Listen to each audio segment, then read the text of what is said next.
Alors que l'équipe de France s'apprête à affronter le Panama à la Coupe du Monde féminine, l'entraîneur Hervé Renard pourra compter sur le soutien de sa femme, Viviane Dieye. Avant d'être avec le sélectionneur des Bleus, la belle brune a été en couple avec un autre entraîneur bien connu, tragiquement décédé en 2013. Si est une arrivée qui a transfiguré le groupe France. Alors que les problèmes s'accumulaient depuis plusieurs années avec Corinne Diacre, la Fédération française de football a pris la décision de la remplacer à seulement quelques semaines de la Coupe du Monde féminine. Si est finalement Hervé Renard, qui n'avait jusqu'ici aucune expérience dans le football féminin, qui a été choisi pour la remplacer.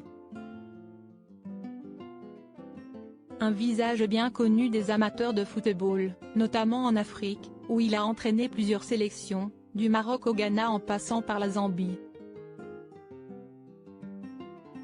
S'il est connu pour être un homme à poigne et qui ne mâche jamais ses mots, Hervé Renard est plutôt discret sur sa vie de famille.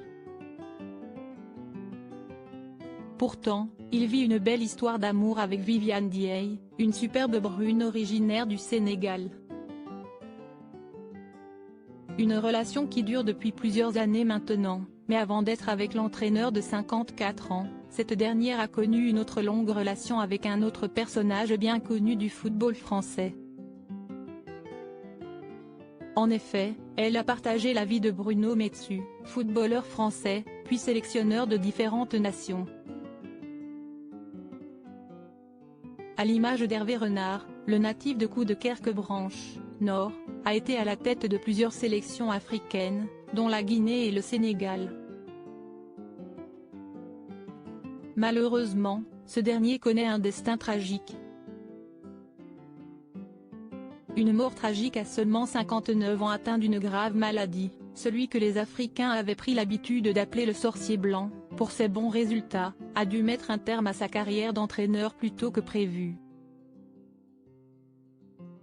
Touché par le cancer, il démissionne alors qu'il entraîne l'équipe émirati d'Al Wassel Football Club en octobre 2012. Un an plus tard, le 15 octobre 2013, il meurt dans sa ville natale des suites de sa maladie à seulement 59 ans. Viviane Dieye l'a accompagné jusqu'au bout et elle devient donc sa veuve à son décès. Une bien triste histoire pour la Sénégalaise, mais elle a eu le bonheur de croiser le chemin d'Hervé Renard et aujourd'hui, les deux tourtereaux semblent plus heureux que jamais.